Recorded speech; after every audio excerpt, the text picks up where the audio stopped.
We are back with tasting vintage sparkling wines from around the world. This time we're tasting the year of 2017. We have the country of South Africa, we have Austria, Spain and Slovenia. Slovenia, 2017, so it's not that old. 5 years ago now, but still vintage. And all of these are a vintage label, right? Yes, they are. Okay, and what kind of order are we going to do these in? I was thinking, as you mentioned in the previous video, go from the best.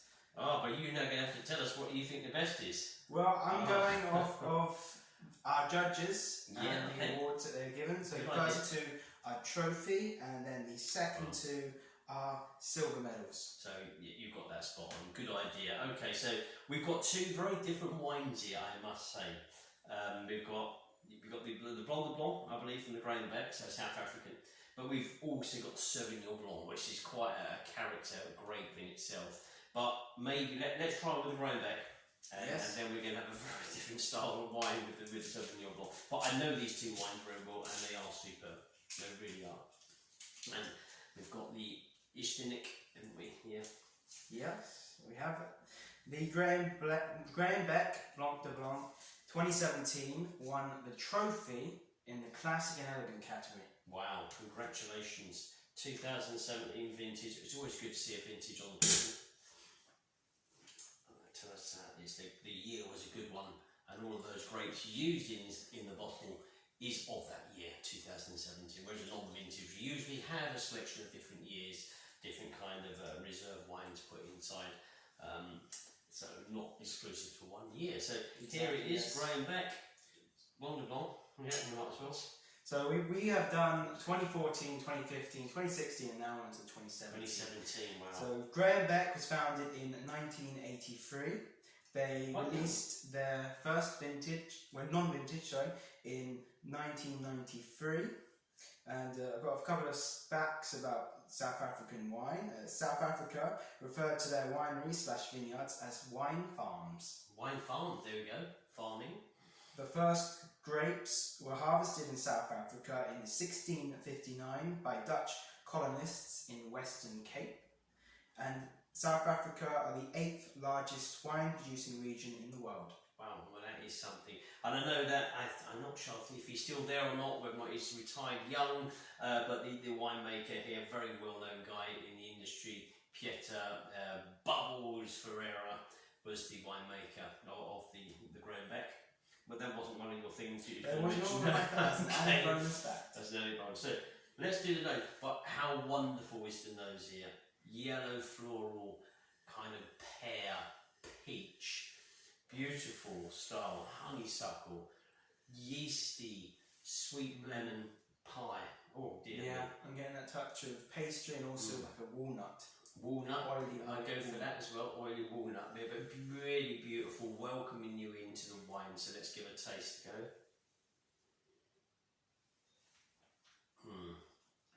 Oh, that is really good.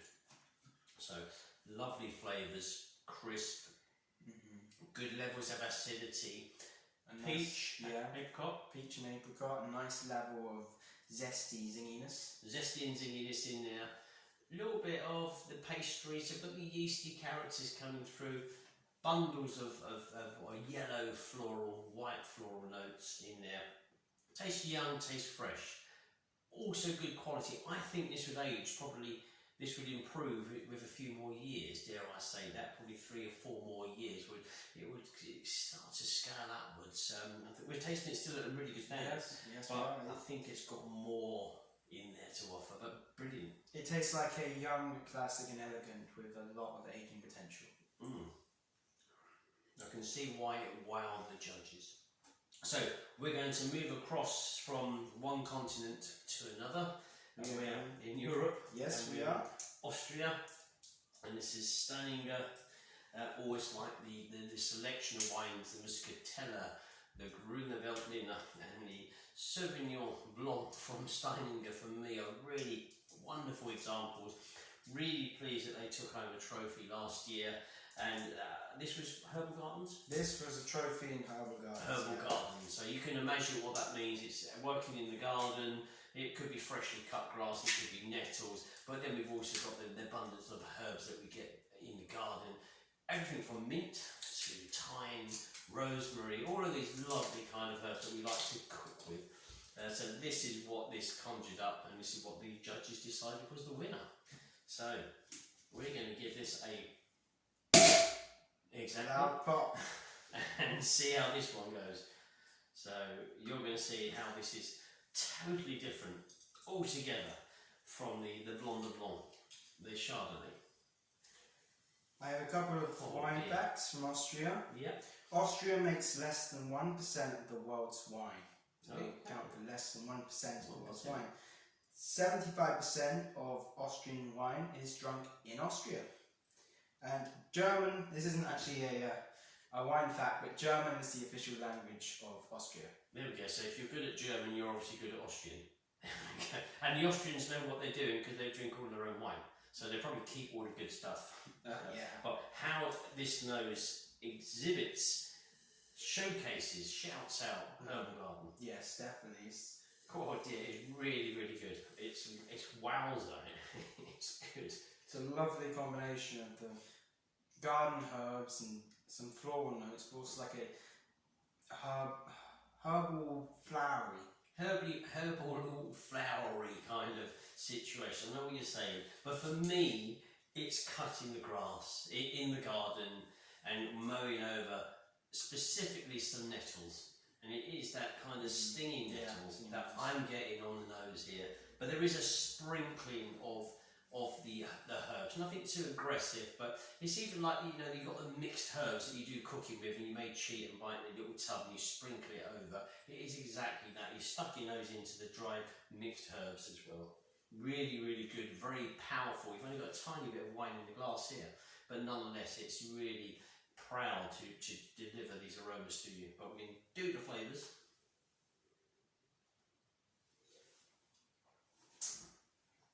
In as much same thing, isn't it? It is that wonderful green freshness of cut grass and herbs and stinging nettles and everything green, but in what you find in kind of English country garden, really. Yeah. So really, really good. Yeah, yeah, this is really good. It is a really good. It one. is perfect. The herbal garden is such a good kind of category for us. And this fits in perfectly. Yeah, it really does. It's Steininger definitely creates some amazing herbal garden sparkling wines. It does, yes. Well done. So now we're going to go to a kind of volcanic situation altogether.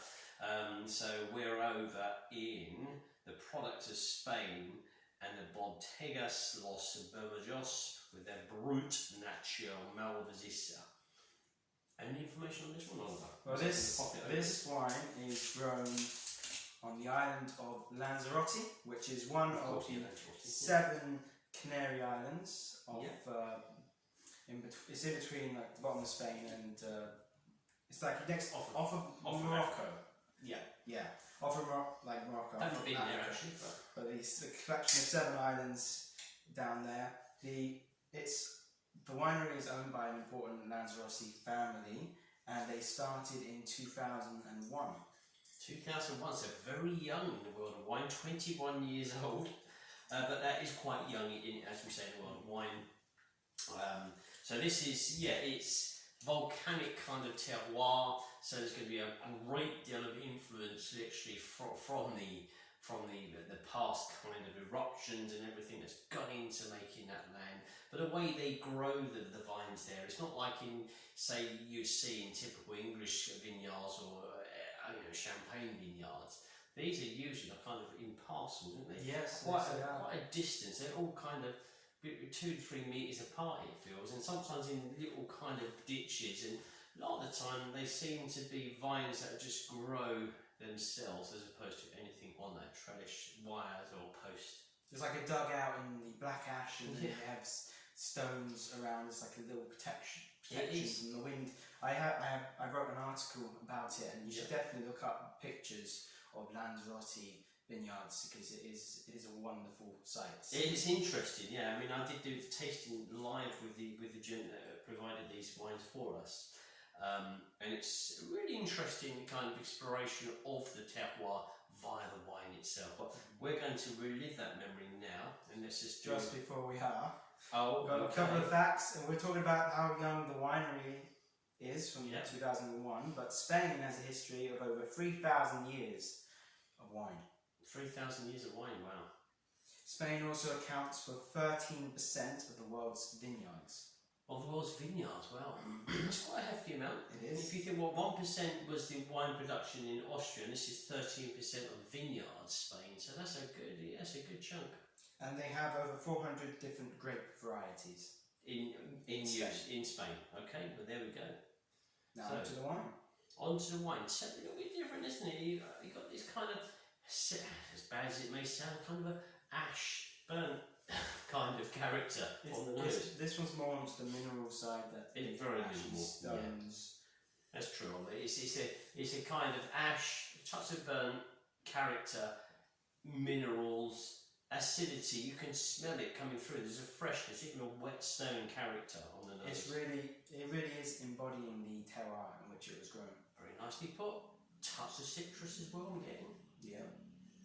But you're assuming this is going to be quite dry, very acidic. Your mouth watering in anticipation for this wine, which we're going to try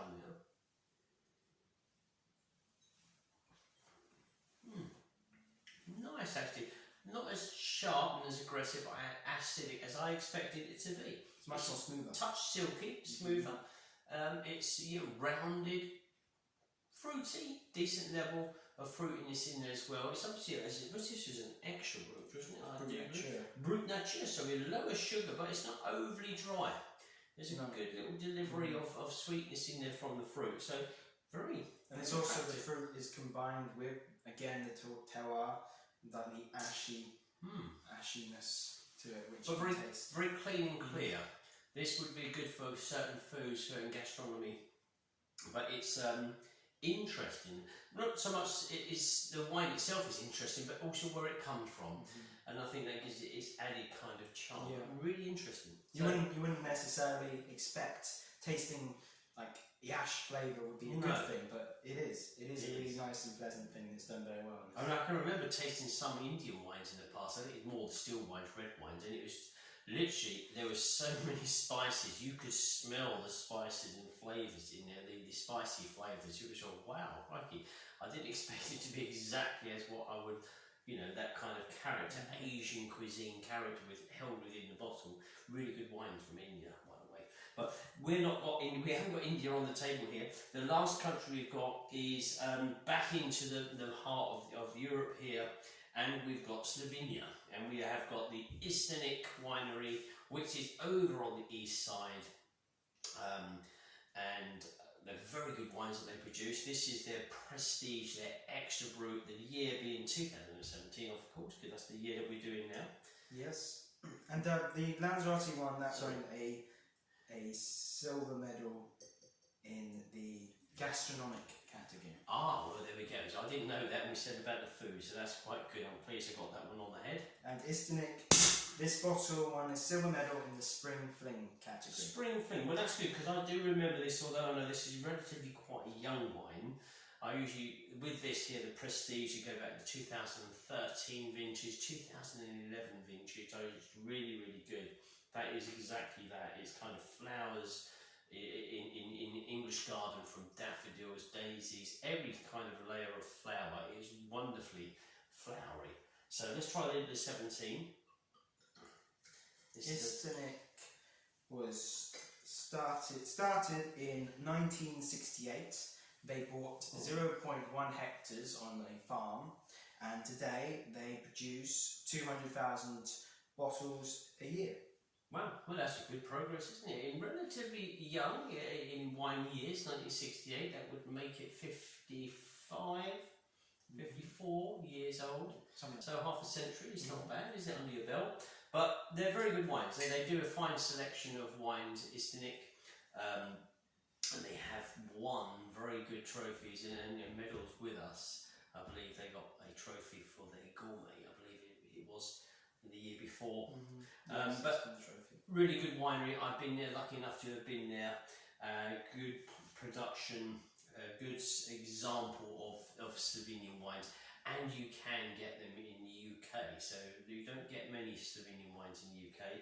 This is one that you can put your hands on. So. Yes, that does lead to one of my final wine facts. Okay. That 94% of Slovenian wine is drunk in Slovenia. That doesn't surprise me because it is damn good stuff, and they can be a bit selfish with regards to wine there, keeping all the good stuff for themselves. But bit by bit, it's coming out in the UK. We had the Glass Bubbly show last week at the Savoy Hotel, and we had 3 good labels there. One of them was Istinic. We also had Medot, and we had Oregonska Ditsa. So they're wanting to get into the UK, and their wines are of very good quality that they deserve to be really in the UK for all of our bubbly lovers out there to experience. They also, Ragonska also launched their Untouched by Light sparkling wine. Yeah, they did. Yeah, that was really good, very successful. Yeah, it's Unique. very fascinating. Very fascinating. Made totally in the darkness. That starts from the picking of the grapes to the production at the winery to bottling, packaging, and even, if you can, to the actual opening and pouring, all in darkness, so it has no kind of what we call in the industry light strike or any interference from natural kind of light or any other kind of like man-made light. So yes, we had that at our event too. But back to the eastern side of Slovenia here with the Istinic and their prestige. Slovenia have over Awesome 28, facts, two more, 28,000 wineries in Slovenia, and they also have the world's oldest vine, which is over 400 years old. And still produces grapes. Still produces grapes. It does indeed. It's outside this building here, outside the building, not here, which it would be very nice. It's outside the building. In fact, inside the building is a little museum dedicated to wine. But it's a very hearty, it's a very alive kind of vine, well managed kind of across the front of the building. It is really a big vine, and I've captured a few shots of that. Yes, there will be more in this article.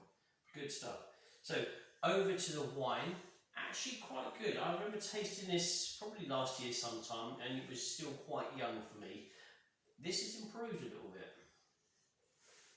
I get a glorious kind of yellow floral, sweet yellow floral, apricot, very sweet peach, touch of honey, but maybe honeysuckle. But it's wonderful. Yeah, it is so much a spring thing. Yes, it's wonderful spring thing for me. Plenty of floral notes in there, along with some sweet yellow fruits on the nose. This is. Yeah, the way I would describe it is if you stick a knife in a pot of honey, just spread it over a plate, Yeah. and you put in some lovely yellow blossom and ripe yellow fruits. On top. There's that little sort of layer of silky honey for me.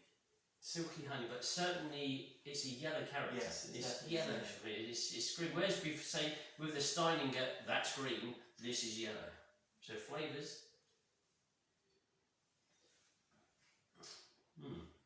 Even better than the actual aroma. That has improved tremendously in the bottle. This has been stored away for a further year, probably compared to more or less the time I tasted it last time. This has improved. I've got tropical notes in there. I've got kind of dried peach, dried pineapple slices in there, even dried mango, but tons of floral. It is packed with beautiful yellow, sweet honey floral notes in the flavour. It's really, really good. It's excellent wine. Silver, I'm a bit offended on their behalf that this got only a silver. I think this should have been a gold, but that's my personal opinion. Maybe this year it will be given a gold with the extra aging it has. Really good. So nice flavours, good levels, medium level of acidity, not too aggressive, not overly sweet. 100% you'll believe in it. The sweetness is delivered from the grapes here, from the fruit. It tastes natural, and it is such a good wine. It's a lovely length to it. The floral notes continue, even a buttery floral towards the close. Yes. So excellent wines, all very different.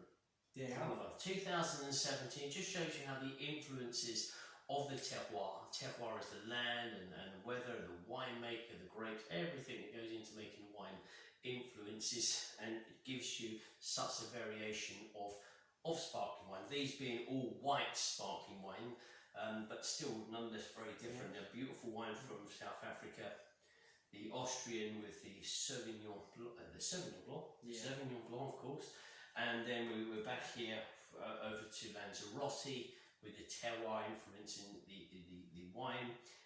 But then this is packed in an almighty punch at the close here, really, from Slovenia. So very hard to pick a favourite from this lot. You know what? That is a tough cookie. That is one. I don't know what to say, really. I really don't know what to say. I like the ash flavour and aroma on the Lanzarote one. Yeah. You would go for that? I think I'd take that one.